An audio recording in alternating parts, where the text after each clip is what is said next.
So what were the different compensation plan types? Regular pay, incentive and ad hoc, correct. So regular pay. We created our salary plan yesterday.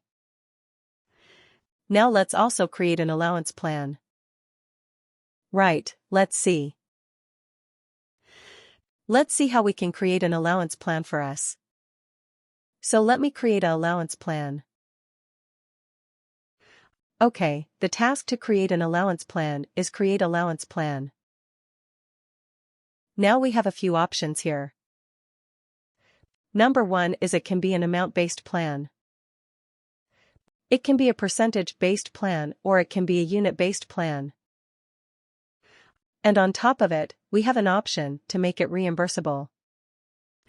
Okay, a reimbursable allowance plan are associated with expense items. Typically, if you are doing some expense, then you can reimburse it back from the organization. Okay, it's employees claim their reimbursable allowances by submitting an expense report. So if it is a reimbursable allowance, then it will not be paid to the employee directly. The employee has to submit a claim via an expense report for them to be able to get the payment for that particular allowance plan. Right, and do you know the rule about the allowance plan, about how much you are going to get? Let's take a quick example. Okay, so let's say that you have an internet allowance.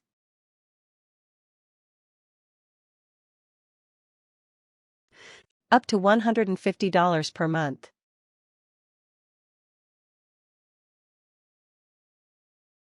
Okay, that is your internet allowance for the month of January.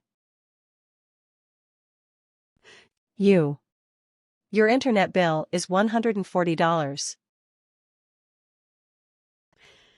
Okay, so you're claiming it. In January, if you are claiming it. So you will get a reimbursed, which is $140. Now in February, for some reason you ended up spending $150. So what will be the reimbursed amount? 1/5, right.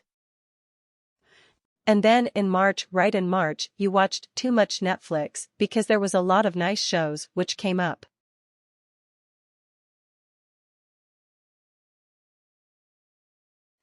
So your bill actually went up to $170 for some reason.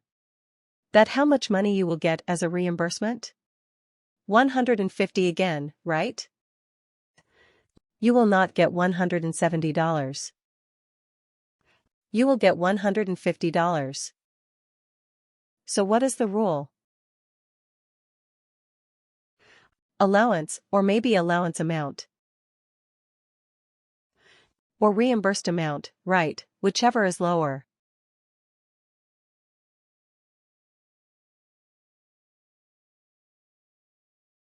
This is the rule that most companies follow, the amount allowance. I mean the allowed amount or the allowance amount or the reimbursed amount. Whichever is lower, you will get that amount. So if you are claiming an amount that is lower than your allowance, you will get the lower amount, which is 140, like we got in January. If it is equal, everybody is happy, employees happy because they got the maximum, and if it is more than the allowance. So it says whichever is lower.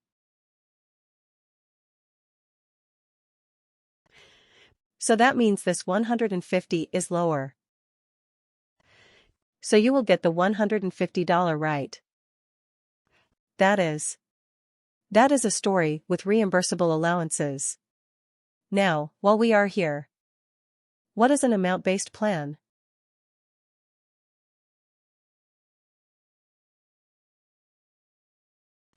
What is it? Amount-based plan? The internet expense that we saw, was that an amount-based plan? Yes, where in the allowance they specify an amount. So this is an allowance. With an amount, with a dollar amount. Let's say with a monetary amount. with a monetary amount specified. That is the amount-based plan. So if it is a list, a car allowance, and I tell you, I'll give you $1,000 per month. So that is an amount-based plan, because I am specifying the monetary amount. Now, what can be a percentage-based plan? People who are in India, they would have seen this very, very frequently as part of their compensation. What is a percentage-based plan? What is the percentage-based allowance? Let's say so. You are specifying it as 50 or 60%, 50% of what they speak right basic salary, or B speak 50% of your base. So if it is a percentage-based plan, it is a percentage of something, most commonly percentage of piece. Be right. So, like the HRA, the house rent allowance in India is typically up to 50% of your base pay.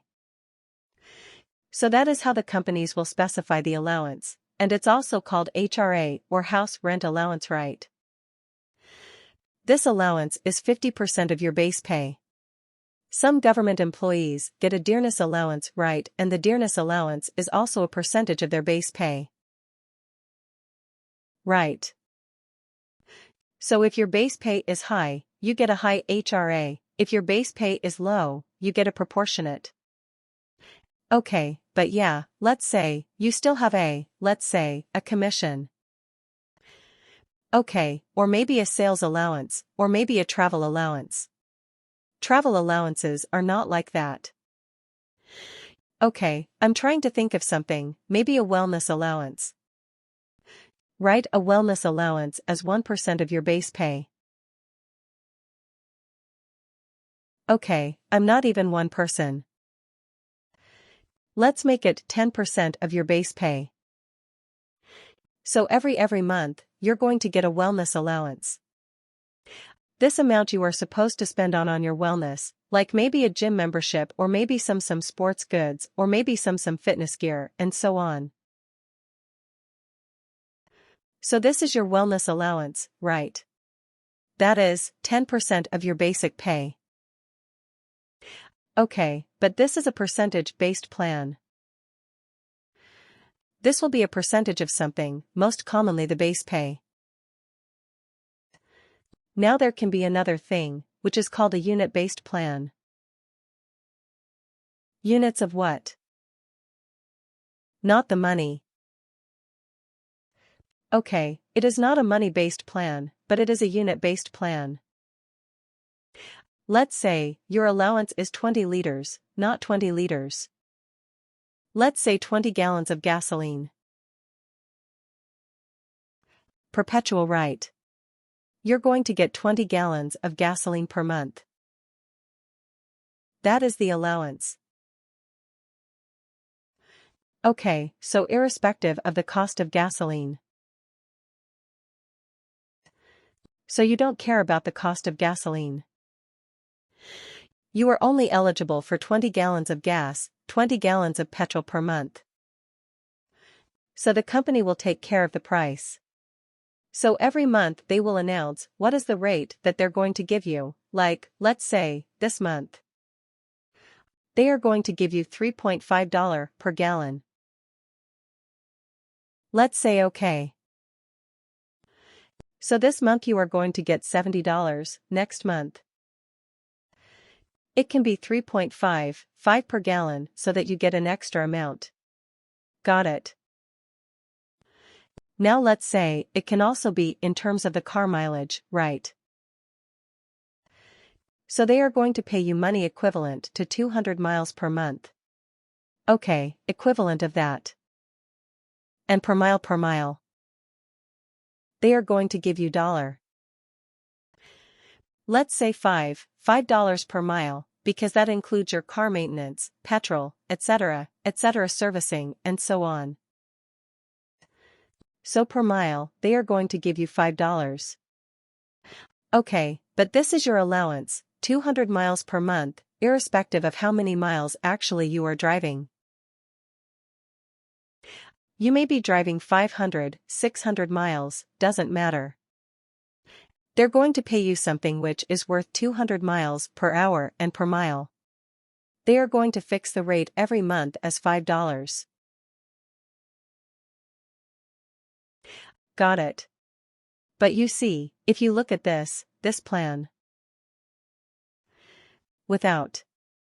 I mean, if you just look at this plan, would you be able to tell what is the exact amount you are going to get per month? If you look at this particular allowance, you can't see right, because every month or periodically those rates will keep changing. Isn't it? The rates will keep changing now. It happened to us, like in India. You may have seen that conveyance allowance right, the 800 rupees or the 1600 rupees at the conveyance allowance with the government had mandated now. Nobody could come. Could I mean commute to their office with the 1600 rupees? That was just an unrealistic amount, but then the government never changed it. So sometimes what happens is companies, they don't change these like mileage or this per gallon rates for months. If just forget, and maybe you are paying for petrol at maybe $5 a gallon, but the company is still giving you a 3.5. It may happen, but still, the main point is the allowance plan is defined in a unit of something. They're not giving it. They're not telling you the money amount in the allowance plan. They're only saying that this is your per unit of a product that we are going to give you. That is your allowance. Alright, so there can be these three types of allowance. One is the amount-based plan, which is obviously very, very simple and straightforward. You have an amount specified up front. A percentage-based plan is a percentage of something, typically the house rent allowance, which is like a 50% of your base pay. Okay, and then we also have the unit-based plan, where you have to define the unit of something, and then the payroll team will know that, okay. This employee gets 20 gallons of gas per month. So 20 gallons this month is 3.55. So I'll give him $71.